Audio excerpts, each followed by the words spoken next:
Former Labour Party presidential candidate Peter Obi dismisses claims of agreement with Atiku'S team on political coalition. Right lawyer Femi Falana criticizes proposed bill seeking to make voting compulsory. Economic and Financial Crimes Commission EFCC arrests 120 suspects in Lagos over alleged internet fraud. And on the foreign scene, Israel's Prime Minister Benjamin Netanyahu vows to take control of all areas in Gaza, promises to allow limited amount of food into territory. Good evening, this is News at 7 on West Spring Television. My name is Tomilola Daniel. Amid growing rumors of a possible coalition among opposition leaders to unseat President Bola Tinubu in 2027, the presidential candidate of the Labour Party in the 2023 election, Peter Obi, has said the only coalition he is interested in is the one against hunger, poverty, and the terrible state of healthcare and education in Nigeria. Obi, who visited the Bishop of the Anglican Diocese of Kubwa in Abuja on Monday, emphasized that he was not desperate for any position. His comments come in light of reports suggesting an alleged agreement with presidential candidate of the People's Democratic Party (PDP), Atiku Abubakar, to serve as his running mate in the next general elections. The report also claimed that Atiku had purportedly agreed to serve for just one term and was open to formalizing this agreement in writing.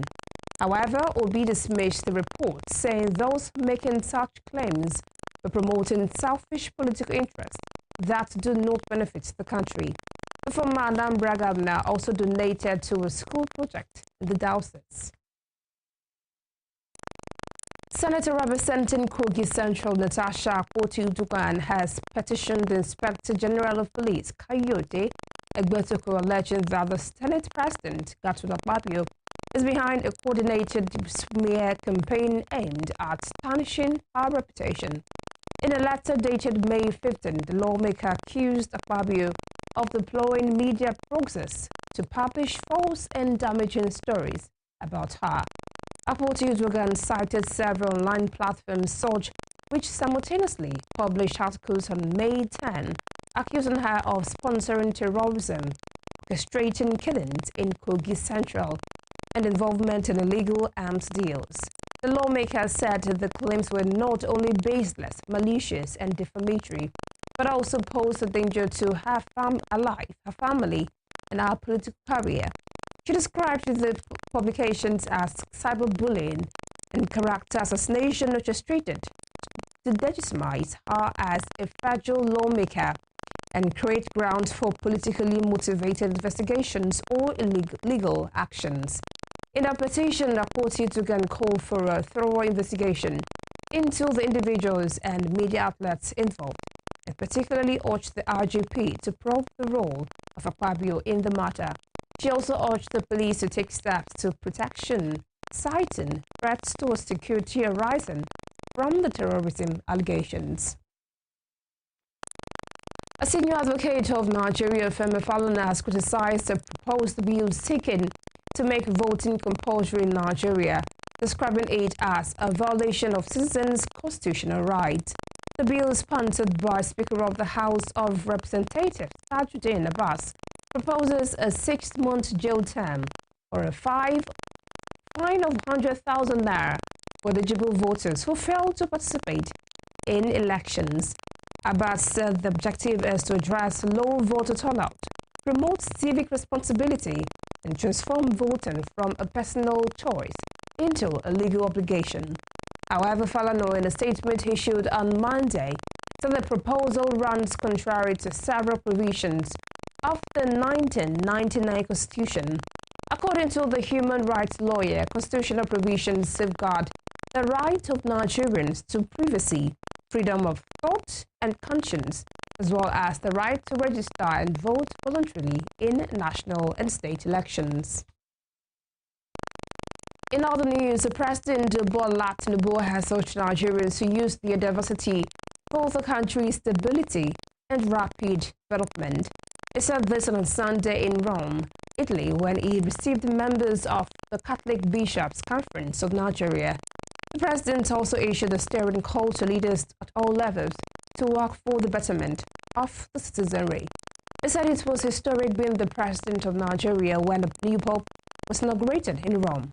A number of Catholic bishops were part of President Tinubu's delegation to the installation mass of Pope Leo XIV on Sunday.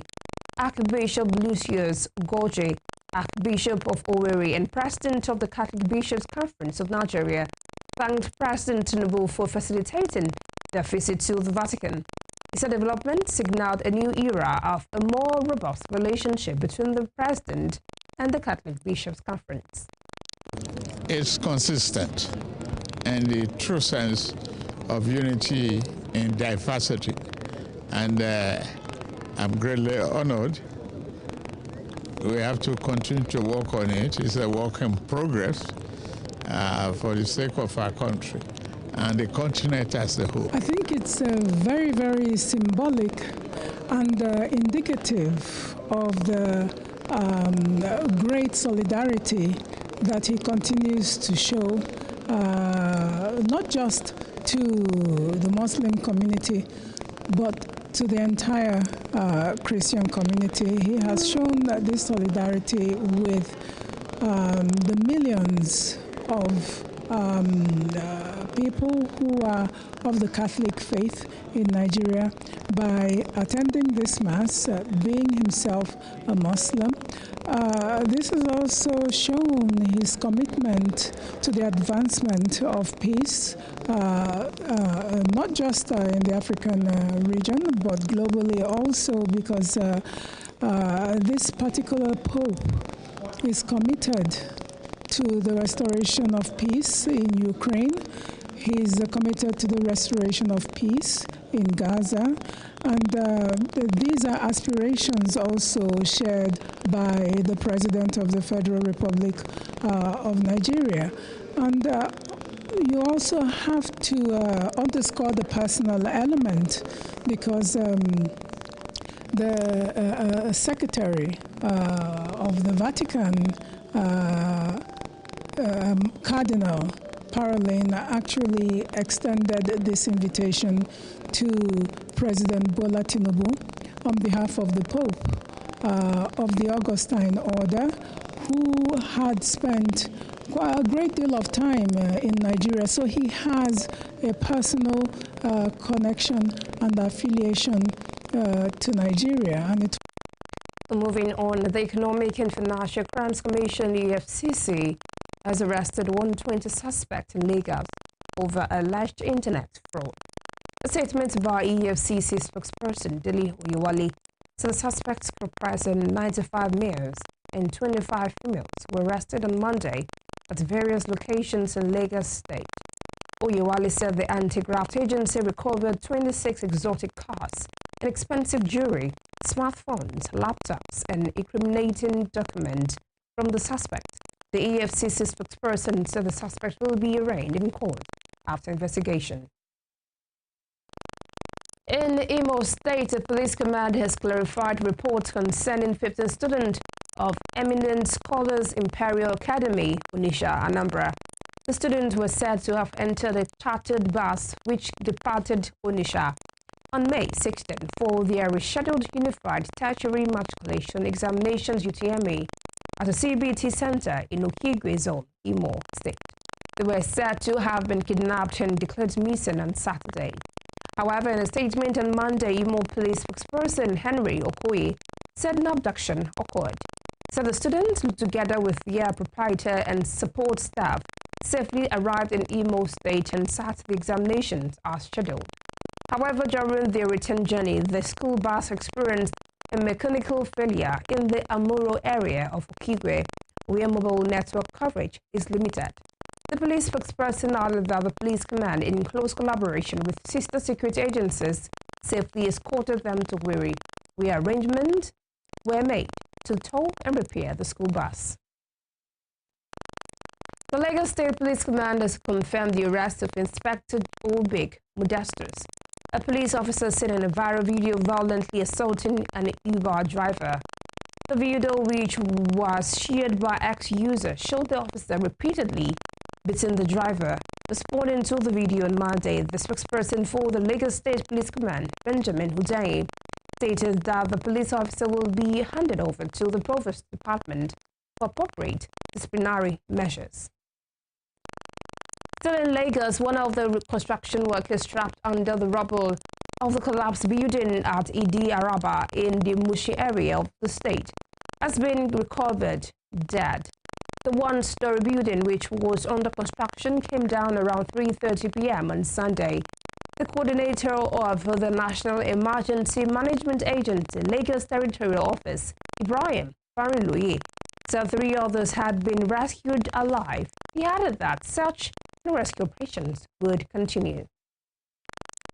Elsewhere, women from the Nisi, Kapam and Rido communities staged a protest on Monday at the Kaduna Refinery and Petrochemical Company over alleged chemical pollution that has reportedly affected their health, farmland, and livelihoods. The protesters who gathered at the refinery as early as 6 a.m. accused the company of allegedly releasing a harmful chemical in August 2024, which they claim had led to widespread illness, destruction of crops, and the death of livestock.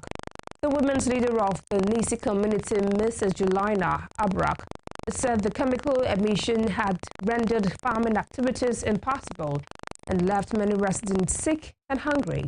She also criticized the company's alleged failure to engage with the protesters despite their presence at the premises since 5 a.m.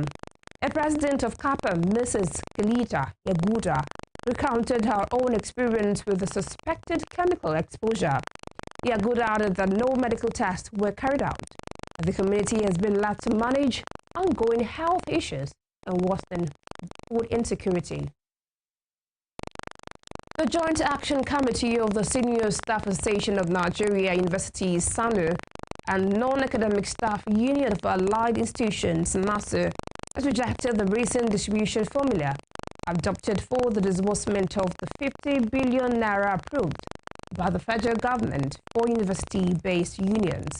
The 50 billion naira is to be shared among SANU, NASU, and the National Association of Academic Technologists. However, in a statement, the non-academic unions expressed disappointment that 80% of the allocation was given solely to the Academic Staff Union of Universities, ASU, leaving only 20% to be shared among SANU, NASU, and NAT. The unions further lamented that the latest attempt to diminish their role and worth through the inequitable distribution is an injustice that will not accept in silence. SANUs and NASU urged the federal government to immediately review and reverse the recommended allocation formula, warning that going ahead, the distribution will only breed avoidable resentment and trigger widespread industrial disharmony. You're watching News at 7 on West Spring Television. Still to come. The Lagos State to begin full enforcement of the ban on single-use plastics from July 1st, 2025. We'll bring you more on this when we return. Please stay with us.